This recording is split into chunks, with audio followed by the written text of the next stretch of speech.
Noções básicas do texto, a gente precisa entender qual é o contexto que o texto se apresenta. Tá?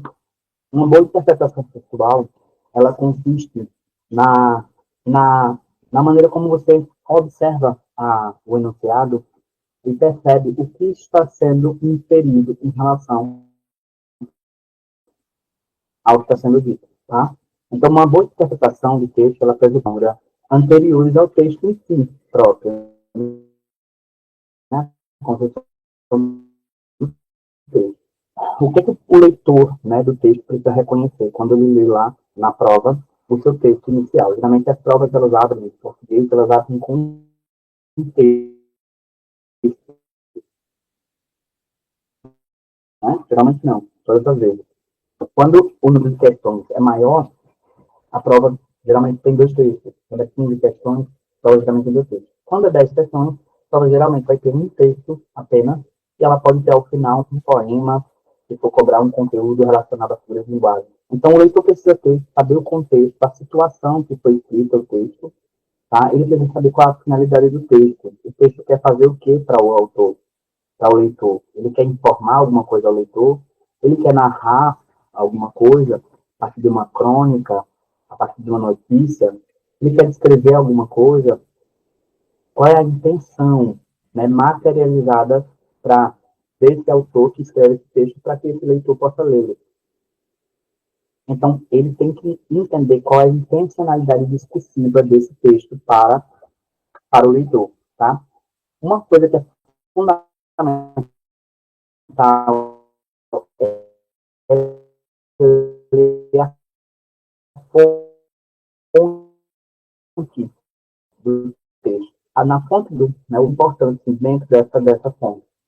Tá? O leitor precisa reconhecer a linguagem, se é literal, se é figurada, né? Se é irônica, se tem um propósito estético, no caso de poesia, né? De textos literários, como prosa. Um texto do Machado de Assis, do romance, ele é um texto em prosa, né? Ele tem tom poético, é um poema, ele tem um tom lírico. Então, além da sua mensagem principal, você tem que reconhecer qual é a linguagem utilizada naquele texto. Quais as informações implícitas, o que está escondido no texto que dá para perceber com a leitura, né? Quando há o que está implícito ali no texto. Qual é a referência, as informações fora do texto, ou a outros textos, né? Ele faz referência a outros textos, a outras coisas, sim ou não. E essas referências são parte do conhecimento do mundo do leitor, ou se não são parte. Vocês que vão fazer prova para professor, vão perceber que os textos eles vão falar sobre o cotidiano da vida escolar, em algum sentido, né? Então, para que eu possa entender e aceitar essa mensagem, para aceitar ter essa situação, você precisa ter essas noções, tá? Tipo textual é a estrutura que o texto segue, né? O tipo textual, o gênero textual é um conjunto de características comuns do texto. O gênero textual é um conceito mais específico. E o conceito de tipo textual define basicamente a finalidade do texto. O tipo textual é o quê? Narração, é uma tipologia, tá? Descrição, argumentação, injunção, por aí vai. Então, por exemplo, a narração. O gênero romance é um texto narrativo. O gênero fábula é um texto narrativo. O boletim de ocorrência é um texto narrativo. Diário, piada, ata, certo? São todos textos narrativos.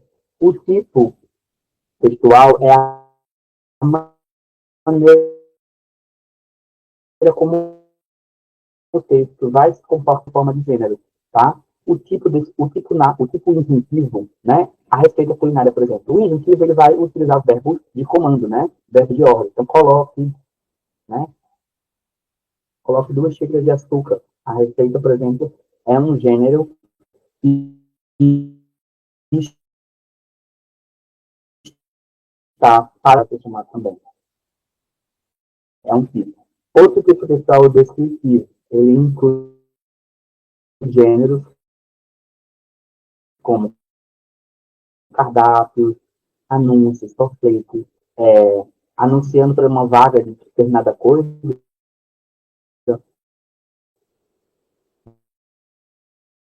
né? Que abarca, na sua vez, artigos de opinião, né? Redações, matérias jornalísticas, monografias, ensaios científicos, editorais. A fábula é um texto narrativo alegórico,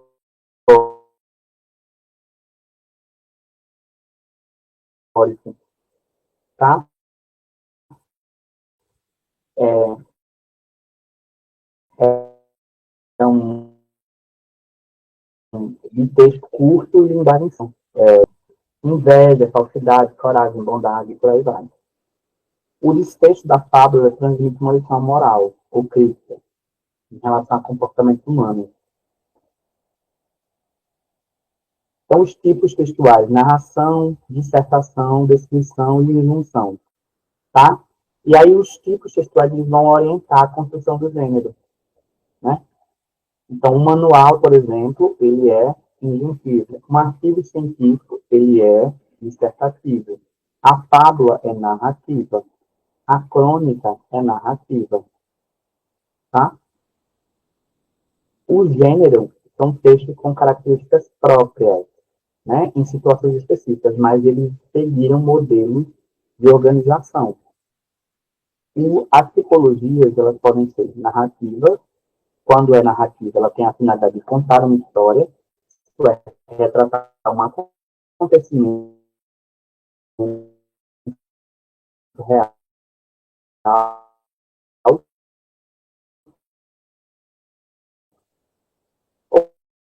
ou imaginário, em ordem de sequência do acontecimento. E não linear, acontecem em ordem não sequencial. A narração ela é dinâmica, porque ela traz uma mudança de estado, uma sequência de fatos que podem ser organizados de modo linear e não linear. Tá? Os elementos da narrativa são o narrador, o enredo, o tempo, tá? O lugar, o espaço, ou seja, onde aconteceu, os personagens, quem estava envolvido, né? O tempo é quando aconteceu, tá? O encadeamento de eventos, né? O que aconteceu, quem se envolveu, né? O clímax, por exemplo, é um elemento importante na narração, que é o momento de tensão, e depois tem o desfecho,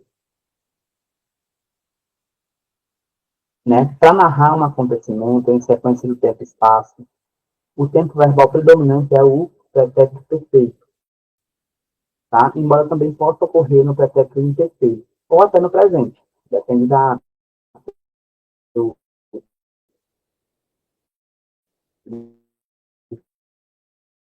como o esse, todo o texto vai comportar. É, faz depende muito da final. Uma coisa que a narrativa ele é o elemento que norteia toda a construção da história. Um evento que dá referência inicial a partir do qual o enredo vai se desenvolver. Tá? Então, posso escrever uma notícia, por exemplo, sobre o aumento do preço do café. E aí eu vou desenhar toda essa narrativa a partir desse fato. Olha, deve haver uma relação de causalidade entre os eventos, uma integração lógica das ações e dos acontecimentos, pois o relato de vários eventos desconexos não constitui um enredo. O enredo é uma sequência, né, de início, meio e fim. Tá? Os tipos textuais, né? O enredo da narrativa geralmente vai partir de um fato inicial de harmonia que será interrompido por um fato gerador de desarmonia, que é o famoso conflito, causará a busca de uma solução. Então, essa busca se desenrolará em várias outras ações e outros conflitos, até o clímax. até o clímax, que é o momento central da história, tá? E depois vem o desfecho.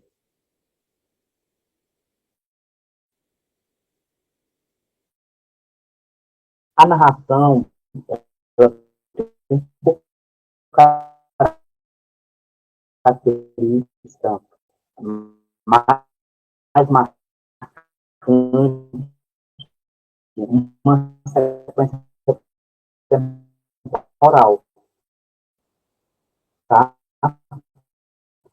A passagem do tempo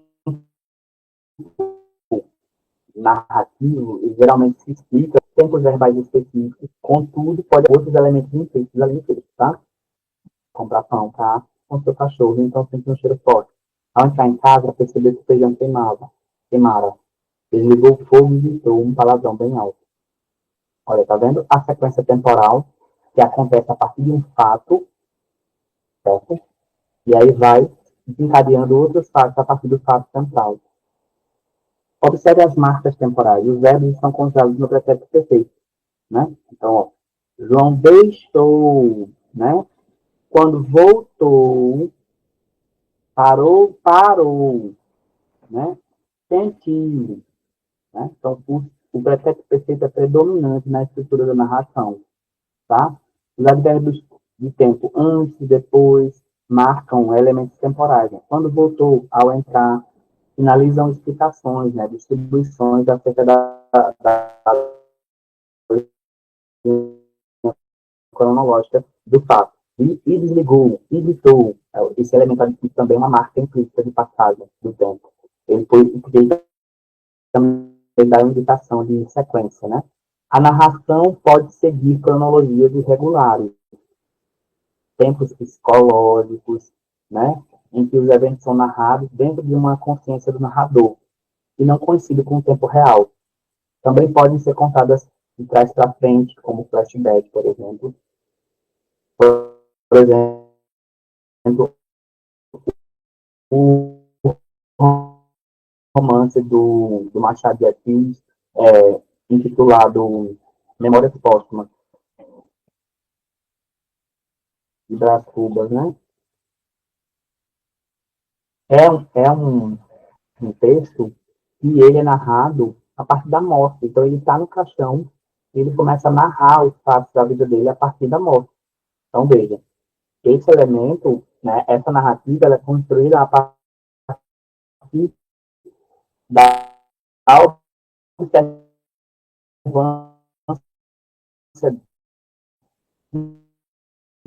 a narrativa também pode variar. Pode ter uma narrativa direta, que se desenvolve rapidamente, com foco em levar o leitor diretamente ao desfecho. Piadas, as anedotas, as seguintes, geralmente tem essa, essa,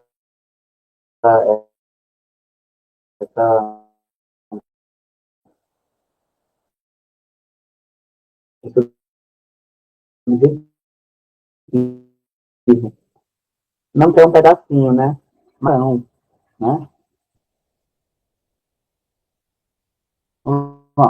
Também podemos ter uma narrativa indireta, que se desenvolve de forma mais lenta, com muitas interrupções, digressões do narrador. E digressão é quando o narrador sai da linha lógica, né, do texto, e ele vai para outro espaço, né, ele faz uma digressão. Rodeios, devaneios, pausas, descrições, intercalação, algumas subnarrativas, ele sai da história do enredo dele, vai para uma outra narrativa, vai construir uma outra narrativa para só depois retornar ao enredo principal, né, eventos secundários. E aí eu acabei de falar isso, né?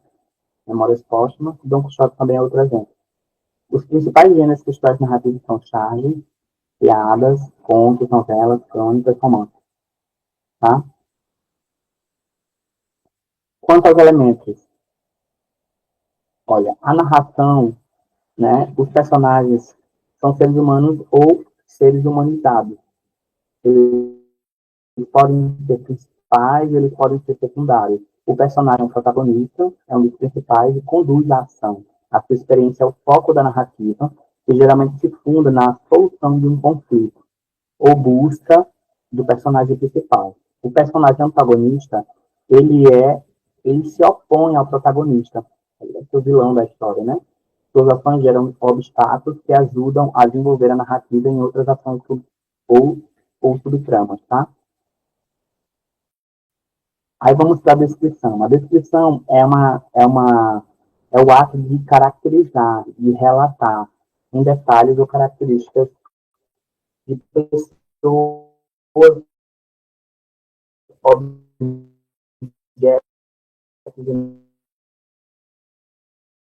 imagens, cenas, situações ou emoções. A descrição é uma coisa comum, né? Nós temos nos gêneros narrativos elementos descritivos, né? Uma tipologia, quando alguém constrói um texto, ele não vai só estar atento a construir o texto a partir de uma ótica narrativa. Ele pode construir o texto a partir de várias óticas, tá? E aí ele pode construir uma narrativa e utilizar a descrição ali dentro dos elementos. A descrição é uma pormenorização estática, uma pausa no tempo, geralmente uma interrupção da narração, para apresentar traços dos seres, né? Então, por exemplo, José de Alencar vai escrever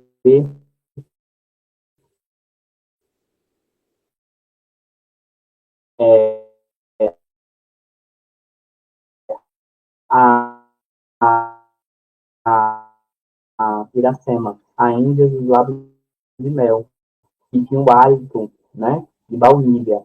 E aí vai começar a descrever o cabelo dela, né, fazer essa, então ele vai usar a loucura da adjetiva para caracterizar essa personagem, né. O tempo mais usual é o pretérito imperfeito, para indicar uma ação continuada ou rotineira. Então, era, fazia, estava, parecia, né, ainda dos lábios de mel. Né? A descrição, os adjetivos podem ter valor objetivo ou valor relacional. Eles são, eles são isentos de opinião e simplesmente expressam fato. Aí, carro preto, homem holandês, doença degenerativa. Adjetivos geralmente não aceitam gradação. Homem mais holandês. E vão indicar uma descrição mais objetiva. Na descrição, já os adjetivos qualitativos ou subjetivos, eles expressam opinião. Eles são fatos, eles não são fatos, né?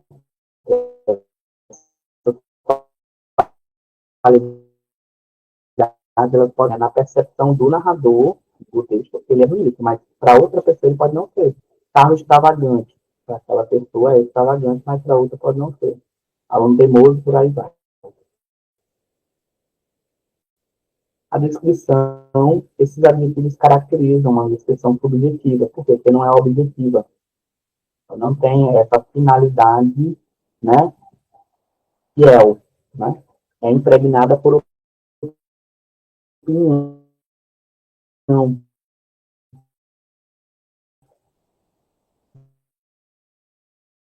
de quem escreve aquela,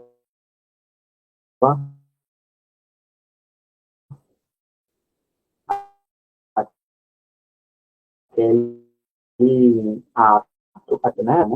Assim, dos trechos narrativos, eu acabei de falar no seu dissertativo. Então, usa-se a descrição para escrever outras tipologias, né? Para construir outras tipologias, para utilizar, né, com outras tipologias, narração e a dissertação.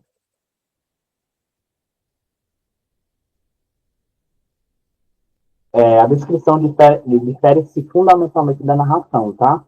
Por tratar de acontecimentos simultâneos que ocorrem ao mesmo tempo, sem progressão temporal e sem relação de anterioridade e posterioridade.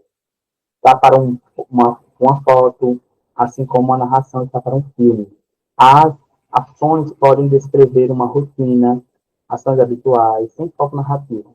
A descrição é um tipo textual que predomina em gêneros como manuais, propagandas, biografias, geografia bem forte, relatórios, definições de verbos tutoriais. A dissertação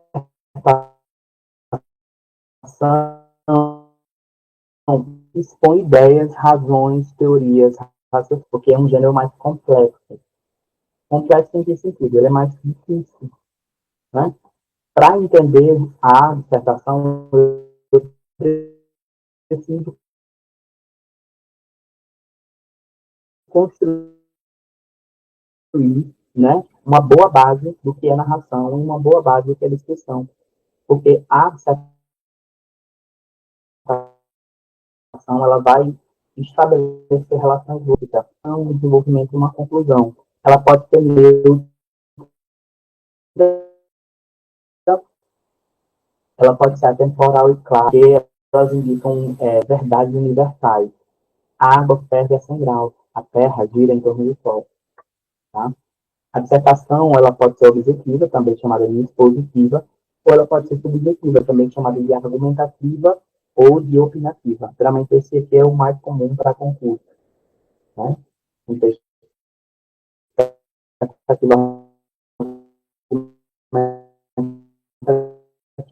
então, sai trazer conceitos, discutir uma ação de maneira impessoal e objetiva. Não há tese, não há defesa de uma tese. O que é a tese? Tese é o ponto de vista defendido, vista do autor. Ele apresenta esse ponto de vista na introdução e ele vai defendendo ao longo do texto. No texto dissertativo positivo, ele não tem tese para essa tese. Disse que o autor é impessoal e o leitor é universal. O autor explana o que sabe de forma neutra e permite que o leitor forme sua própria opinião a partir daquilo, né?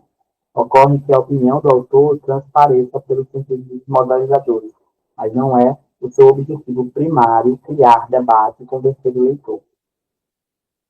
A dissertação, né, com foco em texto dissertativo argumentativo, em prosa, ela quer discutir, informar e defender uma tese. A grande diferença entre um e outro é que na dissertação argumentativa,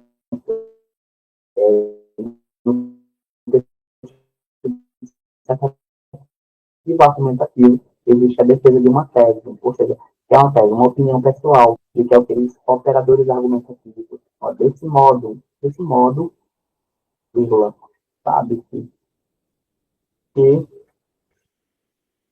muitos alunos, muitos alunos não se prepararam, não, não é palavra atrativa, né? Não prepararam-se adequadamente para o concurso de Igaraçu. Tá vendo que aqui eu tenho uma opinião formada, eu tenho uma, né? Eu venho apresentando argumentos e eu posso aqui afirmar isso com base na minha concepção, né, estrutural. Então, eu construo uma fundamentação e eu trago argumentos que dizem a, a, a, a, a estabelecer relação de a dissertação tem uma linguagem, utiliza uma linguagem clara e intelectual. Minuto.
Aí. Então, a linguagem utilizada é uma linguagem clara, impessoal, embora parcial, né? A primeira pedida para realçar a inclusão do autor no universo das ideias discutidas com o seu alinhamento e aos argumentos utilizados, bem como para envolver o leitor. Também é comum usar a terceira pessoa, que é mais recomendado, com verbos do presente indicativo, para sugerir que as informações são fatos. Os verbos são semanticamente carregados e sugerem o encadeamento das ideias ao longo dos períodos, tá? Importante saber, para comprovar sua opinião, sua tese, o autor deve estabelecer algumas relações de sentido, né? Relacionar suas ideias e seus raciocínios. Para isso, poderá usar conectivos diversos, conjunções, advérbios e palavras denotativas. Ele utiliza isso a partir de mecanismos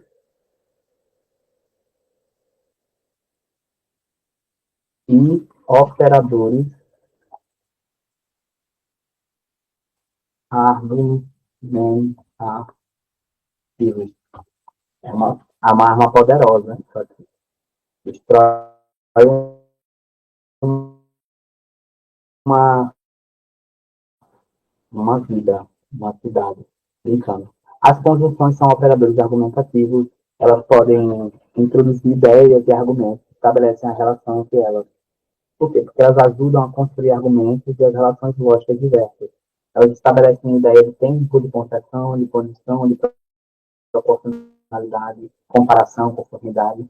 Geralmente elas são construídas a partir de orações adverbiais, né? Orações subordinadas adverbiais. Os advérbios e palavras denotativas também funcionam como operadores argumentativos, tá? Pois eles estabelecem o quê? Uma relação de inclusão, exclusão, reputação, a depender da ideia que eu quero entregar para aquele texto.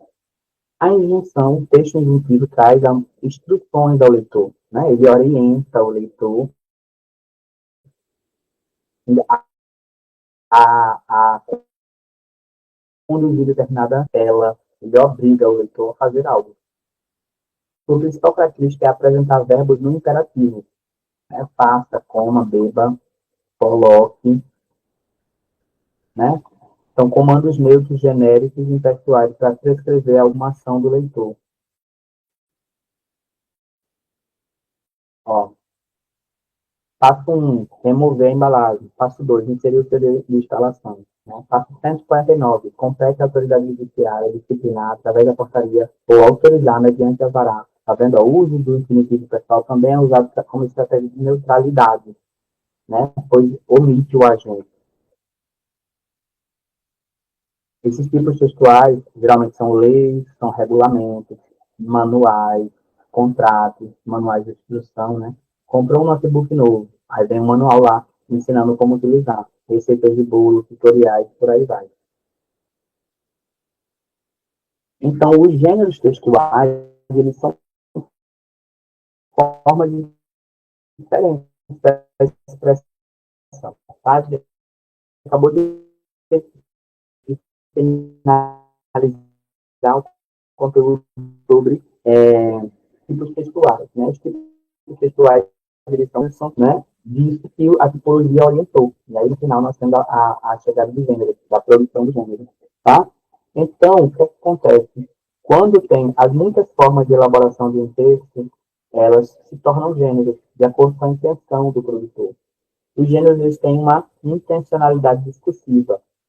Né? Os gêneros eles desempenham papéis sociais próprios do dia a dia. Então, o telefonema, o sermão, cartas, romance, conto e a crônica, eles têm propósitos, né, diferentes. O outdoor, o poema, a piada, cada um desses vai ter um propósito diferente. Então, eles têm papéis sociais diferentes. Né? O tipo textual e o gênero textual. Olhamos para um texto de definição. No entanto, esse mesmo texto, tentativa, ele pode se desdobrar em artigos de opinião ou não de opinião. Ele pode se desdobrar em uma carta do leitor, ele pode ser uma carta de solicitação, ele pode se transformar em uma carta argumentativa, ele pode se transformar em um discurso, um discurso, uma defesa ou uma acusação, uma resenha crítica, por aí vai. Então, essa forma de olhar o texto e achar que é aquilo, é a compreensão e interpretação. Primeiro você vai ler o texto despretensiosamente, né? Uma primeira vez, como se fizesse apenas interar do assunto. Na segunda vez você vai confirmar a sua primeira percepção sobre o que foi articulado. Então você vai perceber se isso é um texto descritivo, interpretativo, narrativo. Na segunda vez, sem muita pressa, resuma cada parágrafo, buscando sempre a ideia mais importante dele. Você coloca nessas questões dissertativos, não em textos dissertativos e até nos outros também, não deixe de sublinhar o tópico casal. O que é o tópico casal? É o topo do argumento, ou seja, é a argumentação base. Depois ele vai desenvolver essa argumentação. Então, marque ali qual é o argumento que está sendo utilizado. Geralmente a banca vai cobrar que você diga qual é o argumento que está sendo utilizado ali. Tá? É a frase mais importante do argumento. Pois aí está tanto o argumento do autor como a opinião dele. O quarto passo, normalmente, os textos de provas de concurso, eles são dissertativos argumentativos. Então, observe quais as estratégias o autor utilizou. Tem uma estratégia de causa e efeito, uma comparação, você tem um fato, exemplo, se tem alguma enumeração. O quinto passo é mais difícil, observe entre cada parágrafo se há alguma relação de esclarecimento, de resumo, de explicação. Isso vai ajudar você a entender melhor o texto. Estudo de operador. Se o enunciado mencionar o tema ou ideia principal, ele se refere à tese. Vá direto ao parágrafo de introdução ou à conclusão. Sempre há uma reiteração do conteúdo principal no texto. Não se espere com palavras técnicas ou palavras usuais ou palavras não usuais. Elas, elas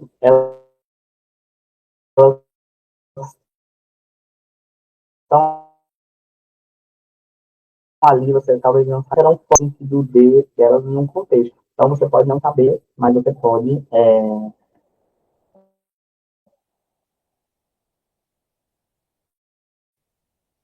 interpretar a partir do contexto, resgatando o contexto.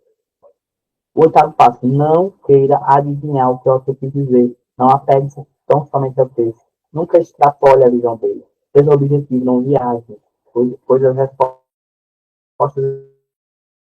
estão encontradas no texto. Tentar entender o que é o autor da sua positiva. Né? Nas questões, busque o comando delas. Né? Geralmente começa pelo comando da questão, depois vai para o texto. Sublinhe cada ideia. Né? Sublinhe, por exemplo, a palavra impede, que deduz, que confia. Né? Marque a questão certa, pelo amor de Deus. A linguagem pode ser verbal e não verbal. A linguagem verbal é aquela que utiliza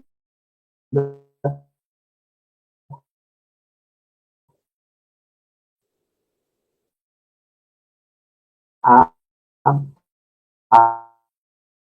a, a, o texto verbal, ele é aquele que se materializa em linguagem escrita ou falada. Tá? A linguagem não verbal é aquela que não se utiliza de elementos falados ou escritos. Ela vai utilizar geralmente uma música, de uma imagem. Faz que todo mundo consegue ler essa imagem, por mais que a pessoa, inclusive essa placa é uma placa universal. Então, todo o lugar que você chegar, você vai conseguir ver que é proibido, né, seguir por aquela via. Isso é uma linguagem universal. Por mais que não tenha texto, eu consigo fazer uma leitura dela. Então, isso tem linguagem não verbal. Então, já vi isso aqui.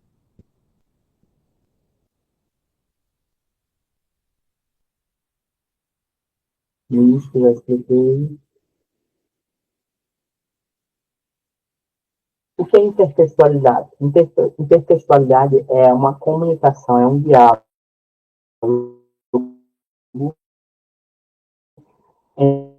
entre textos, né? O texto escrito com uma música, uma pintura com texto escrito, isso ocorre geralmente quando um texto faz referência a um outro texto, de forma explícita ou explícita. Eu sei que tem uma música chamada, se eu não me engano, está errada, eu estou com sono, Monte Castelo.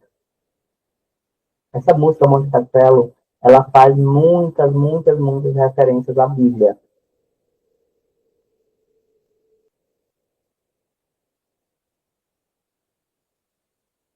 Ela faz muitas referências à Bíblia. Acho que, se eu não me engano, posso estar errado. Tudo bem, vai ficar gravado, não tem problema. Eu paguei esse mico. Eu acho que aquela música, ainda falasse e a língua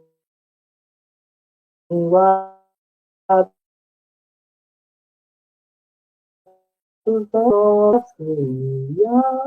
ele faz uma ligação direta com Coríntios, né? Que é uma passagem bíblica. Ele faz essa reprodução e esse, esse texto, essa canção, é uma música permeada por intertextualidade. São de discurso alheio, normalmente entre aspas, com indicação de autoria, ou também tem indicação, tá? Então nós temos essa Mona Lisa e a essas releituras. Isso é uma intertextualidade. As várias facetas que o texto traz é uma intertextualidade. A intertextualidade é uma referência a outro texto, mas de forma vaga, indireta, sem indicação. Depende do conhecimento do mundo do leitor para reconhecer. João Fortaleza, por receber aquela promoção. Ó, presente grego é uma expressão utilizada, né, pela Grécia, né, um acontecimento da Grécia na Grécia Antiga. Então, a pessoa saber que só tem intertextualidade, eu tenho que saber a história da Grécia, né?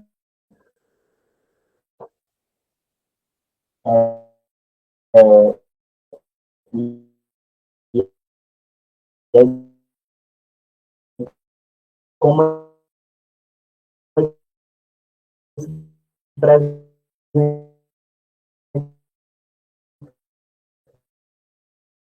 foi dado aos eles de algum modo ele faz referência ou faz alusão, menção, né?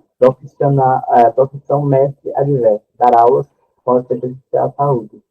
Veja que há referência instituída à propaganda do Ministério da Saúde ao cigarro. Então, profissão mestre adverso, né? O Ministério da Saúde adverso, para não ter sexualidade. A gente vai pausar por aqui e vai continuar essa aula no próximo bloco, tá? Não deixe de assistir a próxima aula. Deixa o like, comenta e compartilha. Um abraço, professor Adriano.